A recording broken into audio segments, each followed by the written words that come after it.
என் அன்பு குழந்தையே, உனக்கான நல்ல விஷயங்களை செய்து கொடுப்பதற்காகவே உன் தாயானவள் இன்று உன்னை தேடி வந்திருக்கின்றேன். என் பிள்ளையே, நீ எதை நினைத்தும் கவலைப்படாமல் இந்த அம்மா சொல்கின்ற இந்த வார்த்தைகளை மட்டும் நீ கவனமாக கேட்டுக்கொண்டால் உன் வாழ்க்கையில் அனைத்து நல்ல விஷயங்களையும் நல்லபடியாக நான் நடத்தி கொடுப்பேன் என்பதனை மட்டும் நீ மறந்து விடாதே என் தங்கமே. இன்றைய மங்கள நாளில் உனக்கான மங்கள செய்தியை நான் கொண்டு வந்திருக்கின்றேன். என் அழகு பிள்ளையே, உன் வீட்டில் ஒரு நல்ல செய்தி நடக்க வேண்டும் என்று நீ பல நாட்களாக வேண்டுதல்கள் வைத்திருக்கின்றாய் அல்லவா? பல நாட்களாக நீ முயற்சி செய்தும் அதையெல்லாம் தடைப்பட்டு கொண்டிருக்கின்றது அல்லவா? எத்தனை பாடுபட்டாலும் அது நடப்பது போல எங்களுக்கு தெரியவில்லையே அம்மா என்று எங்களிடத்தில் வேண்டுதல் வைத்தாய் அல்லவா? எங்களுக்கு மட்டும் ஏன் இத்தனை சோதனைகளை கொடுக்கின்றாய் என்று கேட்டாய் அல்லவா? நீ உன் குலதெய்வத்திடம் இதை வைத்திருந்தாய் அல்லவா? இப்பொழுது உன் குலதெய்வம் உன் வீட்டில் அந்த மங்கள நிகழ்ச்சியை நடத்தி கொடுக்க வேண்டும் என்று முடிவு செய்துவிட்டார்.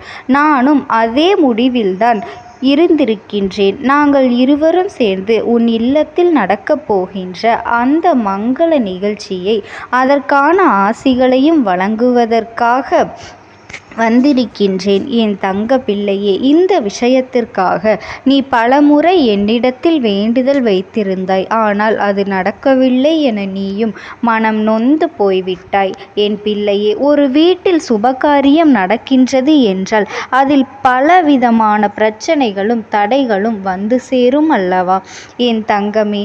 முதலில் நீ புரிந்து கொள்ள வேண்டும். அதை தடுப்பதற்கு அங்கு தடைகள் விதிப்பதற்கும் ஒரு கூட்டமே இருந்து சுற்றி கொண்டு திரிவார்கள். அங்கு தேவையில்லாத பேச்சுக்களையும் வளர்த்து விடுவார்கள்.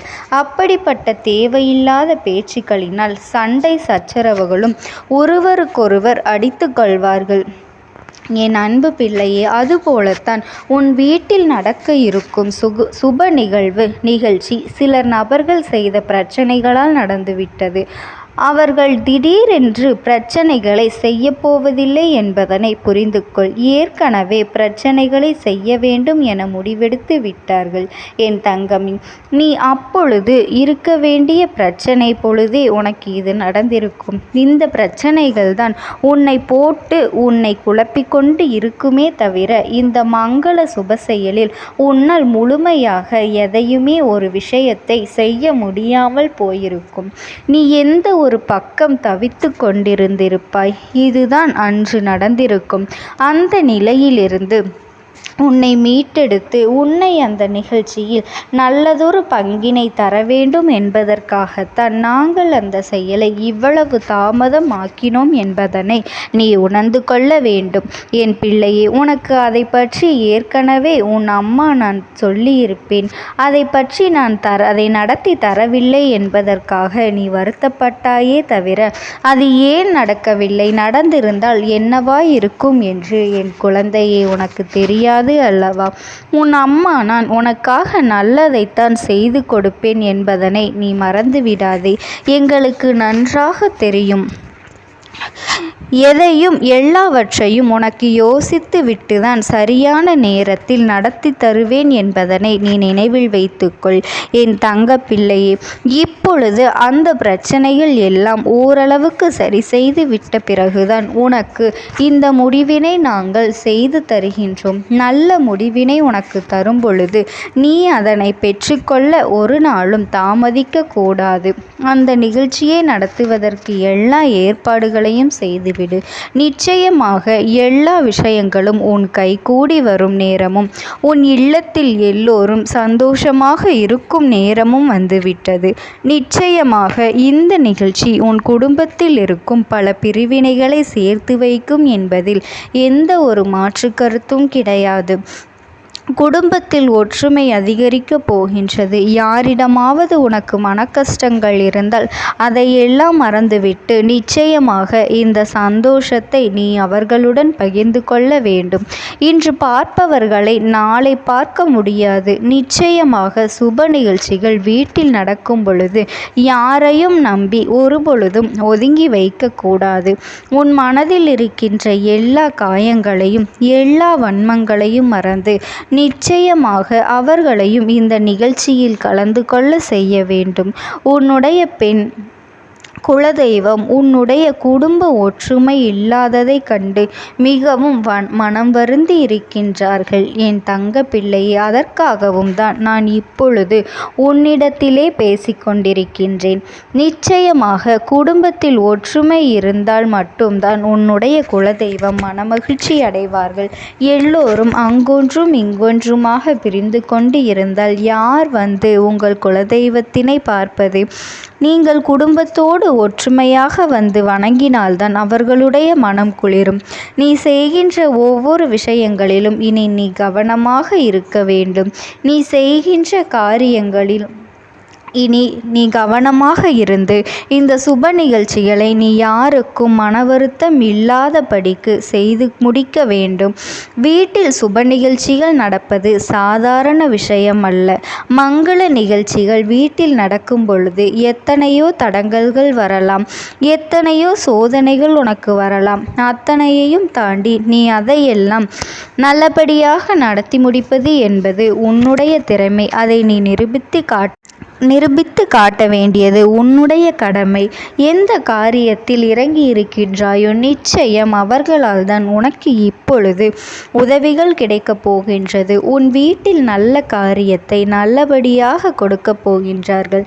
நிச்சயமாக அதனால் தான் இப்பொழுது உனக்கு உதவியும் கிடைக்கப் போகின்றது. உன் வீட்டில் எல்லாம் நல்லபடியாக நடத்தி கொடுக்க போகின்றார்கள். யாரோடும் பகை உணர்வு வேண்டாம். பகையோடு இருப்பவர்களை எல்லாம் நிச்சயமாக இந்த நிகழ்ச்சியில் பகையை எல்லாம் மறக்க வைத்து மீண்டும் ஒன்று சேர்க்கக்கூடிய நிகழ்வாக இருக்க போகின்றது என் தங்க பிள்ளையே. உன்னுடைய அம்மாவினுடைய பேச்சை நீ கேட்பாயானால் யாரிடனும் நீ பகையை வளர்த்து கொள்ளாதே. உன்னுடைய அனைத்து பகைகளும் தீர்ந்து போகும் காலம் உனக்கு இப்பொழுது வரப்போகின்றது. அதனால்தான் இந்த மங்கள நிகழ்ச்சியை மங்கள செய்தி என்று உன் அம்மா நான் உன்னிடத்திலே கூறிக்கொண்டு இருக்கின்றேன். என் அழகு பிள்ளையே, குலதெய்வத்தை வணங்கினால் மட்டும் போதும். குலதெய்வம் உன்னுடைய குலத்தை காப்பது. உன்னுடைய குலம் ஒற்றுமையாக இருக்க வேண்டும் என்று, உன்னுடைய குலம் சந்தோஷமாக இருக்க வேண்டும் என்பதற்காகத்தான் அவர்கள் பாடுபட்டு கொண்டிருக்கின்றார்கள். உன்னுடைய குலத்திற்காகவும் உங்களுடைய நன்மைக்காகவும் தான், உங்களுடைய சந்தோஷத்திற்காகவும் தான் அவர்கள் உங்களை பாதுகாத்து கொண்டே நிற்கின்றார்கள். அவர்களின் மனதை நீ குளிர்விக்க வேண்டும். அவர்களுக்கு எதை செய்யாவிட்டாலும் நிச்சயம் அவர்களின் மனதை நீ குளிர்விக்க வேண்டும். என் பிள்ளையே, நீ என்ன நினைக்கின்றாய்? பூஜைகள் எல்லாம் நாம் செய்து வருகின்றோம். நம்மால் இயன்ற எல்லாவற்றையும் நாம் சாமிக்கு படைக்கின்றோம். நிச்சயம் நம்மை நம் குலதெய்வம் ஆசிர்வதிக்கும் என்றுதானே நினைக்கின்றாய் என் தங்க பிள்ளையே?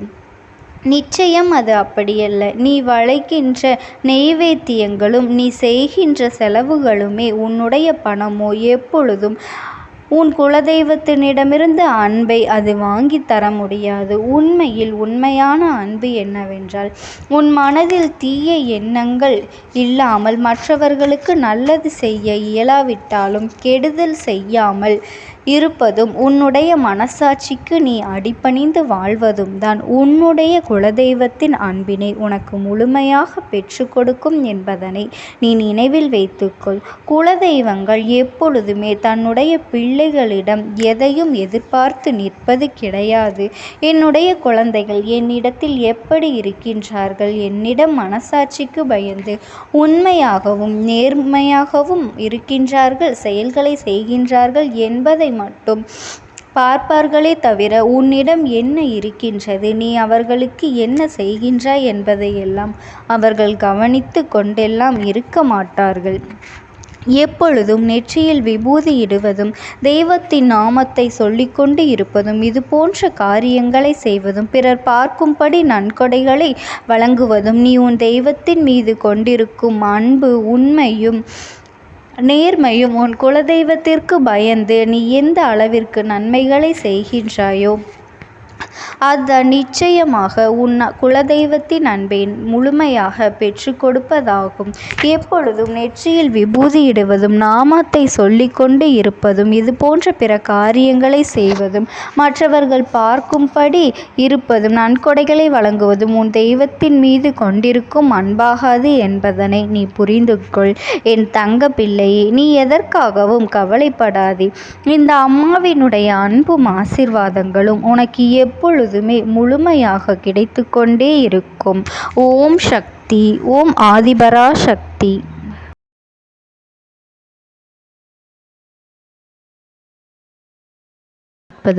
இதுவே உனக்கு கிடைக்கின்ற கடைசி வாய்ப்பாகவும் இருக்கலாம். அதனால் என் பிள்ளையே, இந்த வாய்ப்பினை நீ சரியாக பயன்படுத்தி கொண்டு அந்த ஆத்மா உன்னோடு என்ன பேச நினைக்கின்றது, அவர்கள் எதை உன்னிடத்தில் சொல்ல நினைக்கின்றார்கள், வெளிப்படுத்த முயற்சி செய்கின்றார்கள், எதனால் உன்னை தேடி வந்திருக்கின்றார்கள் என்பதனை எல்லாம் நீ தெரிந்து கொள்ள வேண்டும். என் தங்க பிள்ளையே, அவர்கள் எப்படி இந்த தெய்வத்தின் அருகில் வந்தார்கள் என்று நீ யோசிக்கலாம். என் தங்கமே, உன்னுடைய இல்லத்தில் சமீபத்தில் இறந்து போன ஒருவரினுடைய ஆத்மாவானது சில நாட்களாகவே உன் இல்லத்தை சுற்றி சுற்றி வருகின்றது. இந்த அம்மா அதனை கண்டுவிட்ட பிறகு, எதற்கு இங்கே சுற்றி கொண்டிருக்கின்றாய்? நீ இருக்க வேண்டிய இடத்தில்தானே இருக்க வேண்டும். என் பிள்ளையின் வீட்டில் உனக்கு என்ன வேலை என்று கேட்ட பொழுதுதான் அந்த ஆத்மா என்னிடத்தில் சொன்ன விஷயம், எனக்கும் என்னிடத்தில் இருக்க வேண்டும் என்றுதான் ஆசையாக இருக்கின்றது. ஆனால் சில விஷயங்கள் என்னை அங்கே செல்ல விடாமல் தடுத்து கொண்டு இருக்கின்றது. எனக்கு என்னுடைய குடும்பத்தில் இருக்கின்றவர்களிடம் பேசியாக வேண்டும். என் மனதில் தோன்றுகின்ற சில விஷயங்களை அவர்களிடத்தில் சொல்லிவிட்டால் நான் மனநிறைவோடு இங்கிருந்து சென்று விடுவேன். சில விஷயங்களை நான் அவர்களோடு பகிர்ந்து கொள்ளாமல் விட்டுவிட்டேன். அதற்கு சரியான நேரம் இப்பொழுது வந்திருக்கின்றது. இப்பொழுதும் சொல்லாமல் நான் சென்று விட்டால் இனி காலம் முழுவதும் என்னால் அவர்களிடத்தில் சொல்லிவிட முடியாது. இதற்கு நீங்கள்தான் துணையாக நிற்க வேண்டும் அம்மா என்று என்னிடத்தில் வாய்ப்பினை ஏற்படுத்தி கொடுக்க வேண்டும் என்று கேட்டது.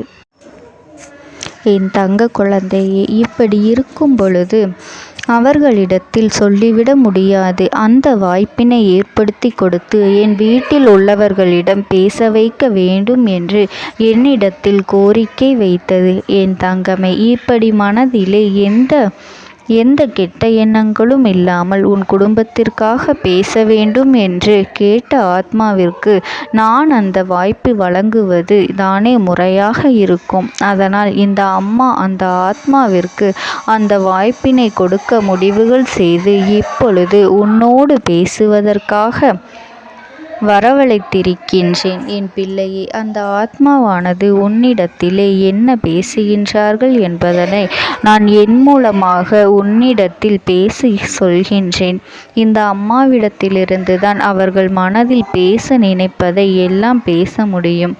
என் தங்கமே, நேரடியாக ஒரு ஆத்மாவின் குரலை உன்னால் அத்தனை சுலபமாகவெல்லாம் கேட்டுவிட முடியாது. இந்த அம்மா அதற்காகத்தான் இன்று இந்த உதவியை செய்கின்றேன். என் குடும்பத்தில் இருக்கின்றவர்களிடம் பேச வந்திருக்கின்றேன். உங்கள் எல்லோரையும் நான் இனி காணவே முடியாது என்பதனை நான் உணர்ந்து கொண்டேன். என் வாழ்க்கையில் நிறைவாக இருந்து என்னால் உங்களுக்கு கஷ்டங்கள் வந்தாலும் உங்களால் எனக்கு எந்த கஷ்டங்களும் இதுநாள் வரையிலும் வந்தது கிடையாது. நான் நினைத்தது போல இந்த வாழ்க்கையை அத்தனை சந்தோஷமாக வாழ்ந்து கொண்டுதான் இருந்தேன். என் குடும்பத்தில் இருக்கின்றவர்களிடம் பேச வந்திருக்கின்றேன். உங்கள் எல்லோரையும் இனி நான் காணவே முடியாது என்பதனை நான் உணர்ந்து கொண்டேன். உங்களோடு இருந்த இந்த காலகட்டம் குறைவாக இருந்தாலும் நான் எனக்கு கிடைத்த சந்தோஷங்களும் மகிழ்ச்சியும் ஏராளமாக இருந்தது. அதனால் எனக்கு எந்த ஒரு கவலையும் இதுவரையில் இருந்ததே கிடையாது. நான் நினைத்தது போல இந்த வாழ்க்கையை நான் சந்தோஷமாகத்தான் வாழ்ந்து கொண்டு இருந்தேன். ஆனால் இவ்வளவு காலம் எனக்கு சீக்கிரமாக என்னுடைய ஆயுள் முடிந்துவிடும் என்று எனக்கு முன்பே தெரியாது. அது தெரிந்திருந்தால் நிச்சயமாக என் மனதில் இருக்கின்ற அத்தனை விஷயங்களையும் நான் உங்களிடத்தில் சொல்லியிருப்பேன். ஆனால் எல்லோரும் நினைப்பது போலத்தானே நானும் நினைத்திருந்தேன். எனக்கும் இந்த உலகத்தை விட்டு செல்ல வேண்டும் என்ற ஆசை கிடையாது. மற்றவர்கள் சொல்வது போல எதற்காக பிறந்தோம், நாம் ஏன் பிறந்தோம் என்று ஒரு நாளும் நான் நினைத்தது கிடையாது. வாழ வேண்டும் என்றுதான் ஆசைப்பட்டேன். என்னுடைய ஆசைகள் எல்லாம் நிராசையாகும்படி இந்த உலகத்தில் விட்டு செல்ல வேண்டிய காலகட்டம் கட்டாயம் வந்துவிட்டது. என்னுடைய கடமை இங்கே சரியாக முடிவதற்கு வந்துவிட்டது.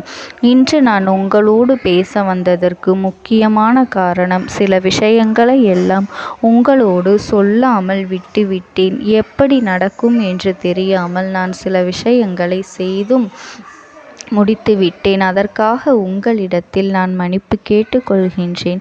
இதை உங்களிடத்தில் பகிர்ந்து கொள்ள வேண்டும் என்றுதான் இன்று நான் வந்திருக்கின்றேன். உங்களை நான் மனதார வணங்குகின்றேன். இந்த வாய்ப்பினை நான் சரியாக பயன்படுத்தி கொள்ள விரும்புகின்றேன். அதனால்தான் என் மனதில் இருக்கின்ற விஷயங்கள் எல்லாம் நான் சொல்லிவிடுகின்றேன். சிறிது நேரம் அமைதியாக அமர்ந்து என்னுடைய வார்த்தைகளை கேட்டாலே போதும். என்னுடைய அன்பினை புரிந்து கொண்டு அதுவே எனக்கு போதும். நான் நிச்சயமாக இங்கிருந்து நல்லபடியாக சென்று விடுவேன். இன்று உங்களோடு பேச வந்ததற்கு ஒரு முக்கியமான காரணம், நான் சில விஷயங்களை சொல்லாமல் விட்டுவிட்டேன். இப்படி நடக்கும் என்று எனக்கு ஒரு நாளும் தெரியாமல் சில விஷயங்களை செய்துவிட்டேன். அதை உங்களிடத்தில் பகிர்ந்து கொள்ளத்தான் வந்திருக்கின்றேன். என் மனதில் நினைக்கின்ற விஷயம் என்ன தெரியுமா? நான் உங்களை நன்றாக பார்த்து கொள்ள வேண்டும். உங்களின் ஆசைகளை எல்லாம் நிறைவேற்றி கொடுக்க வேண்டும். உங்கள் வாழ்க்கையில் நடத்தி கொடுக்க முடியாமல் போனாலும் இனிமேல் அதையெல்லாம் நடத்தி கொடுக்க வேண்டும் என்று ஆசைப்பட்டு என்னால் ஆன முயற்சிகளை எல்லாமே செய்து கொண்டிருந்தேன். ஆனால் முழுமையான பலன்களை கொடுப்பதற்கு முன்பாகவே இது போன்று நடந்துவிட்டது. அதனால் நான் ஏதேனும் குற்றம் குறைகள் செய்திருந்தாலும், ஏதேனும் உங்களுக்கு மனதிற்குள் கஷ்டத்தை தந்திருந்தாலும் என்னை மன்னித்து விடுங்கள். நான் எப்பொழுதும் உங்கள் மீது உண்மையான அன்பினைத்தான் வைத்து கொண்டிருக்கின்றேன். நான் ஒரு நாளும் மனதில் ஒன்றும் வெளியில் ஒன்றுமாக ஒரு நாளும் நான் நடந்து கொண்டது இல்லை. அதனால் என்னவோ என்னுடைய குணங்கள் சிலருக்கு இங்கே பிடிப்பதே இல்லை. எதுவாக இருந்தாலும் என்னோடு இருக்கின்ற என் குடும்பத்திற்கு தெரியும் அல்லவா நான் யார், என்னுடைய அன்பு எப்படிப்பட்டது என்று. அதனால் என்னுடைய அன்பினை முழுமையாக உணர்ந்து கொள்ள வேண்டும் என்று அதனை இங்கிருந்து ஏற்றுக்கொள்ளவே முடியாத ஒரு விஷயமாகத்தான் இருந்தது. நானும் அங்கும் அங்கும் ஓடி ஓடி மீண்டும் என்னுடைய உயிரை மீட்டெடுத்து விடலாம் என்றுதான் முயற்சி செய்தேன். ஆனால் அப்பொழுது என்னால் அதையெல்லாம் செய்ய முடியவில்லை. உயிரற்ற உடலாக இங்கே நின்று கொண்டிருக்கின்றேன். நாட்கள் செல்ல செல்ல இதை எனக்கு ஏற்றுக்கொள்ள பழகிவிட்டது. இனிமேல் இதுதான் என்னுடைய உலகம்.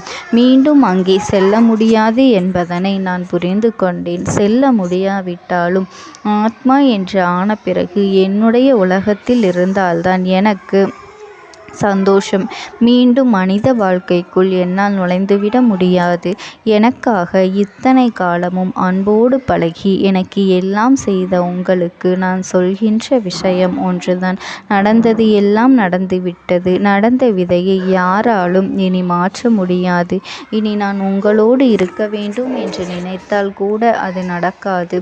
அதனால் இந்த வாழ்க்கையில் நீங்கள் நல்லபடியாக வாழ்ந்து சந்தோஷமாக இருக்க வேண்டும் என்றுதான் அந்த ஆத்மா மனது வேதனைப்பட்டு உன்னோடு பேசுகின்றது. என் தங்க குழந்தையே, யார் உன்னை விட்டு சென்றாலும் இந்த தாயானவளினுடைய அன்பும் ஆசீர்வாதங்களும் உனக்கு என்றென்றைக்குமே முழுமையாக கிடைத்து கொண்டே இருக்கும். அதனால் நீ எதை நினைத்தும் கவலைப்படாதே. உனக்காக எப்பொழுதும் நான் இருந்து கொண்டே இருப்பேன். ஓம் சக்தி. ஓம் ஆதிபரா சக்தி. நீ விடுதலை கொடுக்க மாட்டாயா என்று என் பிள்ளை நீ என்னை பார்த்து கேட்கின்ற விஷயத்திற்குத்தான் நான் முடிவினை கட்டப் போகின்றேன். இன்னமும் சுருக்கமாக உனக்கு சொல்ல வேண்டும் என்றால், உன்னுடைய பிடிவாதம் இந்த அம்மாவினிடத்தில் ஜெயித்து விட்டது என்பதுதான் உண்மை. என் குழந்தைக்கு எந்த ஒரு விஷயம் வேண்டும் என்று அடம்பிடித்து இத்தனை காலமும் நீ நின்று கொண்டிருந்தாயோ, அந்த ஒரு விஷயத்திலிருந்து உன் அம்மா நான் உனக்கு விடுதலையை கொடுக்க வேண்டும் என்று என் முன்னால் கதறி அழுதாயோ, அந்த விஷயத்தை இன்று உனக்கு நான் முடித்து வைக்கின்றேன். என் பிள்ளையே, சுற்றி இருக்கின்ற உறவுகளையெல்லாம் நம்புவதை விட்டுவிட்டு சற்று விலகி நிற்பதுதான் எல்லோருக்குமே நல்லது. ஏனென்றால் யாருடைய குணம் எப்பொழுது எப்படி மாறும் என்று யாராலும் கணித்துவிட முடியாது. ஒருவரிடத்தில் நல்லபடியாக பேசிக்கொண்டு வந்திருப்பாயானால் அவர்கள் மனதிற்குள் என்ன இருக்கின்றது என்று உன்னால் ஒரு பொழுதும் தெரிந்து கொள்ள முடியாது. அவர்களுக்குள் 1000 விஷயங்கள் ஓடும். உனக்கு செய்து தருவேன் என்று வாக்குறுதியை கொடுப்பார்கள். ஆனால் அதன் பிறகு பார்த்தாயானால் ஒரு நிமிடம் கூட யோசிக்காமல் சற்றென்று இவர்களுக்கு முடியாது என்று சொல்லிவிடுவார்கள். மனதிற்குள் அவர்கள் நினைப்பது, நீ சொல்வதை சொல்லிவிட்டு போ, நான் எதற்காக உனக்கு உதவி செய்ய வேண்டும் என்று எண்ணிக்கொண்டிருப்பார்கள். இது போன்ற போலிகள் அதிகமாக நிறைந்து இருக்கின்ற இந்த உலகத்தில் ஒரு விஷயத்திற்காக என் பிள்ளை நீ ஆசைப்படுகின்றாய் என்றால் அதை மிகவும் நான் கவனத்தோடு புரிந்து கொண்டு உன் வாழ்க்கைக்கு அது சரியா தவறா என்று, தேவைதானா தேவையில்லையா என்று, ஒரு வேலை கிடைத்தால் உன் வாழ்க்கை தெளிவாக இருக்குமா என்றால் நான் புரிந்து கொண்டுதான் உன் அம்மா நான் உன்னிடத்திலே சொல்ல முடியும் என்பதனை புரிந்து கொள்.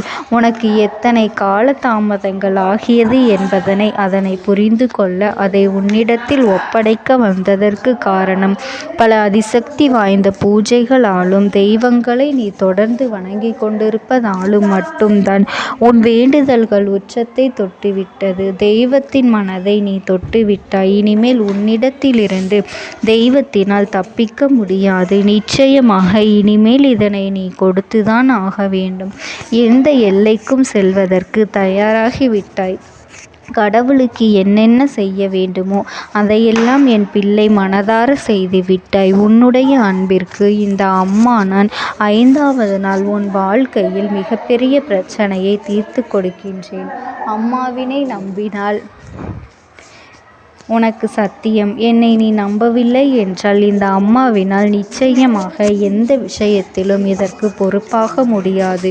உனக்கு நடப்பதை கூட நீ உணராமல் இருந்துவிட்டு நிச்சயமாக உன்னுடைய மனநிலையில் தான் மாற்றங்களை கொண்டு வர வேண்டும்.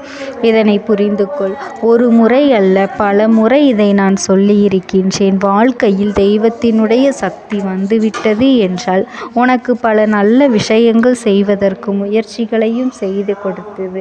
ஆனால் என் பிள்ளை நீ உன் மனதிற்குள் வைத்திருக்கின்ற தேவையற்ற எண்ணங்களால் அதை தொலைத்து விட்டாய். ஒரு பொழுதும் நீ தொலைக்கவும் மாட்டாய். தொலைக்க இருக்கவும் கூடாது. ஏனென்றால் உன்னோடு இருப்பது